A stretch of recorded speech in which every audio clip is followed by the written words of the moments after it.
कि जो कल विसर्जन के दरमियान जो भी नोकझोंक हुई, जो पुलिस ने रुकाया ये विसर्जन को, ये दुर्दैवी है और दुर्भाग्यपूर्ण है कि भाजपा इस पे चुप है। Sir, you have been to foreign countries. You may have watched stand-up comedy. Few days back, India's Got Latent show was aired, and there's obscene language that's used about parental intercourse. What do you think of that? I think the obscene language is really very crass and uncalled for. The government must act and should act. But along with that, there is a so-called actor in Pune also who has used obscene language against Chhatrapati Shivaji Maharaj. He has also used obscene language against Mahamano Dr. Babasaheb Ambedkar. First, that man also should be arrested and shown what talking like this brings you in terms of your fate. But what do you think of freedom of speech being given a reason? I think firstly, freedom of speech also should be given to the people of Manipur who have suffered for the past 2 years, and nobody asked anything out of the Chief Minister of Manipur till he was made to resign yesterday. Apart from that, yes, freedom of speech has its liberties and restrictions, and the government must act in accordance with the constitution. तेच ते पळाले नव्हते ना परवा काल चार्टरनी. सत्ताधारी नेत्यांच्या मुलाला शोधण्यासाठी ज्याप्रमाणे महाराष्ट्रापासून दिल्लीची यंत्रणा कामाला लागली जनतेने पाहिलं, मात्र मुंबई असो किंवा महाराष्ट्रातील शेतकऱ्यांचे प्रश्न असो मुंबईकर नाही. आता कोण हे सापडलं का पोलिसांना? जे तिकडचे नमिताताई ओरडतात, जे दसजी ओरडतात, आज पाहतो पण बीड पूर्ण आक्रोश करत आहे. सगळे पुरावे असताना देखील मंत्रिमंडळात काही हालचाल होत नाही.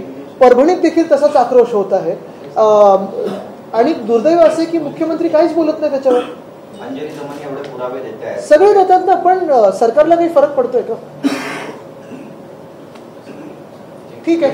एक महत्वाचं जसं मी सांगितलं ना की आम्हाला भाजपकडून ही अपेक्षा असेल आणि मुख्यमंत्र्यांकडून ही अपेक्षा असेल की पुढे आता जेव्हा गणपतीचा सण येईल तेव्हा मग हे पीओपीचं काय करणार, आणि सगळ्यात महत्वाचं म्हणजे मध्य मार्ग काय. आता हे विसर्जनाला जे अडवून ठेवलेलं आहे आपण आणि जे दबाव यंत्र चालू आहे त्यांच्यावर, जे काही डीसीपींकडून असेल, एसीपींकडून फोन वगैरे असेल, ते कधी बंद होणार आणि मुख्यमंत्री कधी फोन करणार. धन्यवाद. US president has signed MOU. This is related Adani sir. Sir, please have your please. Marathi कलाकार सोलापूरकर यांनी या प्रकारे वक्तव्य केली. नाही, पहिलं अशा विकृत काही विचारांना जेल दाखवणं गरजेचं आहे. मग ते छत्रपती शिवाजी महाराजांबद्दल असं बोलणं असेल किंवा डॉक्टर बाबासाहेब आंबेडकरांबद्दल बोलणं असेल. एक महाराष्ट्राचं आराध्य दैवत, दुसरं महामानव आहेत ज्यांनी आपल्याला स्वराज्य दाखवलं आणि संविधान काय असतं हे दिलं. आणि हे सगळं होत असताना कोणीतरी असं टीव्हीवरून बोलू शकतो आणि त्याच्यावर काहीच कारवाई होत नाही.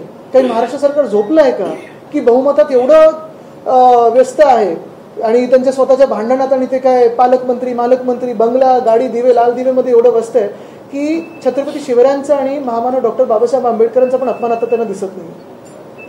सर, यूएस गवर्नमेंट ने डोनाल्ड ट्रंप ने एक एग्जीक्यूटिव ऑर्डर पास किया है जिसके अंडर पहले अदानी जी के अगेंस्ट जो भी एक फेडरल क्राइम जिसमें इंडाइटमेंट है उसमें कोर्ट की इंडाइटमेंट, लेकिन एक चैनल दिखाएगा नहीं अगर कुछ बात करूं तो. अभी उसमें चेंजेस किए गए हैं जिसकी वजह से Adani going to be benefited from and the stocks have already. अभी कोई गया शायद वहाँ नेगोशिएशन के लिए, तो देखते हैं.